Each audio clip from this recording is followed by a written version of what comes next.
Kayo po ba ay dating tagahanga ni former President Rodrigo Duterte? Not necessarily na kayo ay DDS, kundi nung panahon ng 2016, napahanga kayo ni Rodrigo Duterte. Admittedly, I did. Humanga ako kay former President Rodrigo Duterte, lalo na nung panahon ng kampanya noong 2016. Pero in actuality, hindi po siya ang binoto ko. Meron po kasi kung ibang kandidatong napupusuan noong 2016. Pero nung nanalo siya, tulad ng aking paniniwala, kung sino ang nakaupong leader, kailangan suportahan. Ayaw mo man sa kanya, kailangan mo pa rin sumuporta dahil yan po ay naaayon sa Biblia. Sa turo po ng Biblia, sinabi ng Panginoon Diyos na lahat ng leader ng bansa ay siya ang nagtalaga. So, kailangan nating magpasakop. And during those time, nagpasakop ako kay Rodrigo Duterte. Sumuporta dahil ang akala ko siya ang magbabago sa Pilipinas. Magandang araw po sa inyong lahat na imbag nga aldaw kada kayo ang kakabsat and welcome back to my channel. Pero bago po natin talakayin yan, isang shout out po tayo sa isa sa mga sumusuporta at tagapanood ng Usapang Tito Manny. Isang shout out po at happy birthday kay Fernan Roda. Birthday niya po ngayon, January 26. Fernan, maligayang kaarawan at patnubayan ka ng Diyos. At syempre, huwag bibitaw sa suporta sa ating Pangulong Bongbong Marcos at sa ating munting channel. Okay, meron po kasi akong nabasang post dito sa FB na nung binasa ko, sabi ko, parang ako to ha. Kung ano kasi ang naranasan nitong nag-post na ito, parang ganun din yung naranasan ko. Yun din ang naramdaman ko. So gusto kong i-share sa inyo. At baka kayo ay katulad ko at katulad din itong nagsulat na to sa page na Van Speaks. Basahin ko po. Political Awakening. From Curiosity to Righteous Anger. I first watched Rodrigo Duterte the way many Filipinos did, with cautious curiosity, not blind devotion. Sa balita noon, parang milagro ang Davao. Peaceful daw, orderly, disciplined. Crime seemed controlled. Streets looked calmer, and the narrative was seductive. Kung kaya niya sa Davao, kaya niya sa buong Pilipinas. Hindi ko siya binoto, pero hindi rin ako kaagad kumontra. I was observing, waiting, weighing. Then, the mask began to crack. Nagsimula sa EJK, extrajudicial killings, na parabang naging normal na headline. Bodies in alleys. Police saying those killed were nanlaban. Families grieving in silence. At kasabay nito, ang bibig ni Duterte na parang basurahan, bastos, sexist, violent, mocking rape, mocking God, mocking decency. The man who was supposed to unite the nation spoke like a street bully with a megaphone. My curiosity turned into discomfort. Then came the pandemic and the real rot surfaced.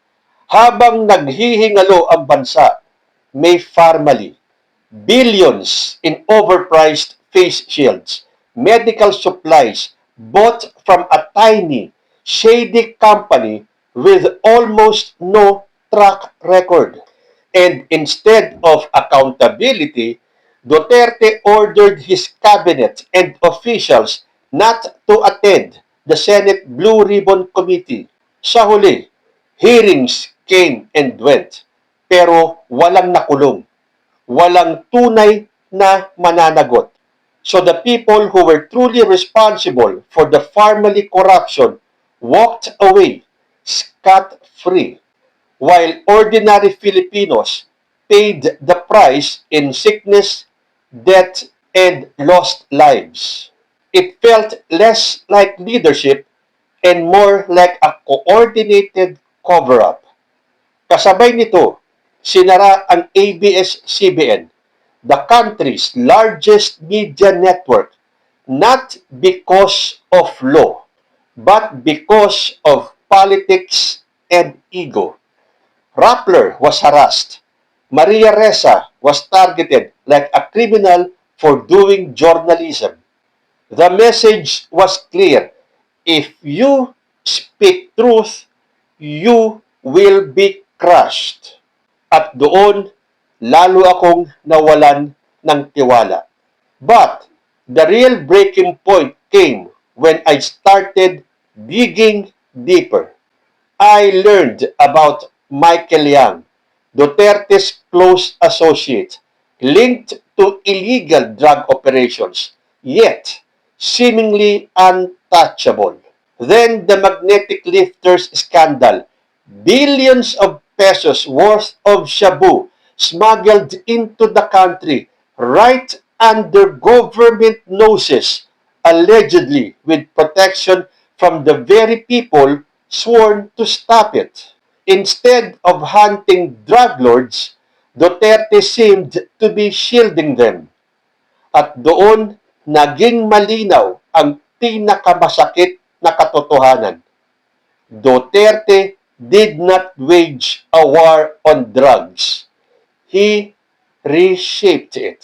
He protected his drug lord friends to kill competition and centralized the drug supply to his own cohorts. The poor were hunted, humiliated, and killed, while the big syndicates walked free and reached and empowered under his watch.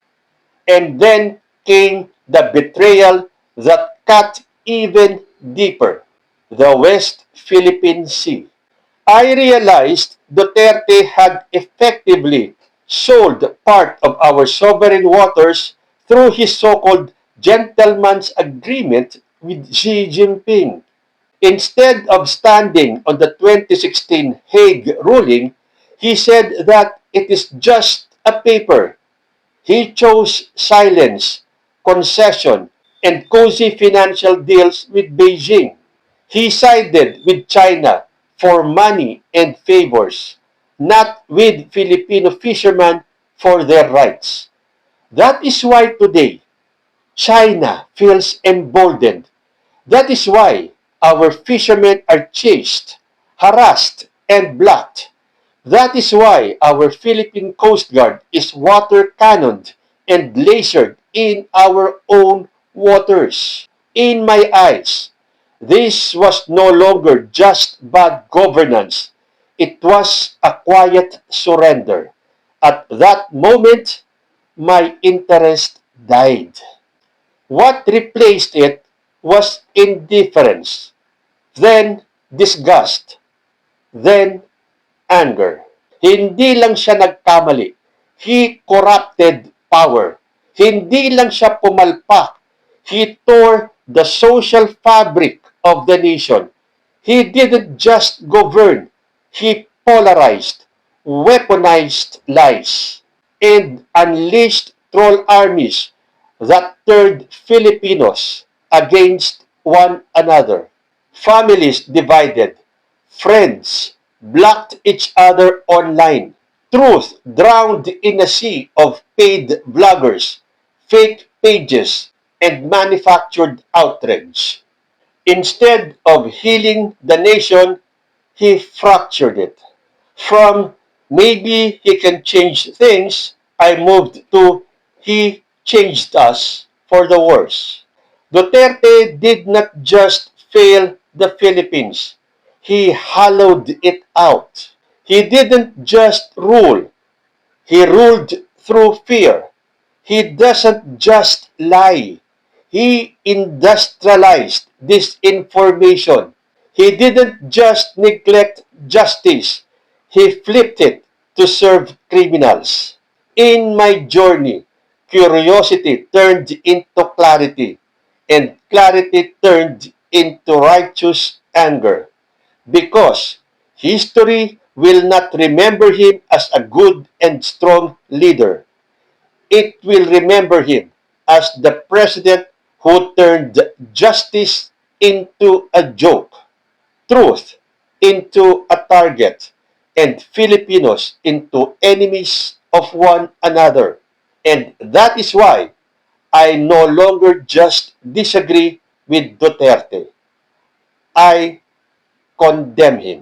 Not out of hate, but out of love for the country he betrayed. Pakaganda ng pagkakasulat nito. At habang binabasa ko to, pakiramdam ko, ako yung nagsasalita eh. Dahil kung ano ang pinagdaanan nitong Van Speaks na to, yun din ang naramdaman ko. Dahil nung una, humanga ako dito kay Duterte eh. Hindi man ako DTS, hindi man siyang binoto ko, napasupport ako sa kanya nung una.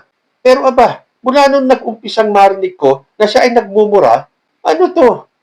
Parang bully sa eskwelahan at parang ninormalize niya ang pagmumura. Kaya nakita niyo yung mga vloggers ng mga DDS ngayon, kung makapanira, kung makapagmura, pakinggan niyo yung iba kung paano murahin ang first family. Mga wala ng galang, mga wala ng respeto. Bakit? Dahil nakuha nila yan kay Rodrigo Duterte. Aminin man nila o hindi, kung ano ang puno, siya rin ang bunga. Kaya tulad nitong si Van Speaks, nawalan ako tuluyan ng paghanga kay Rodrigo Duterte.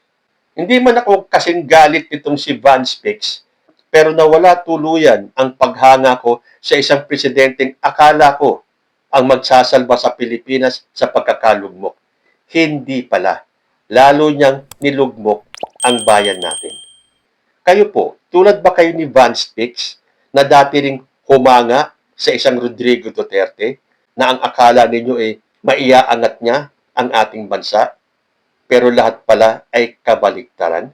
Comment lang po down below and I will see you in my next video. Diyos ti Agnina.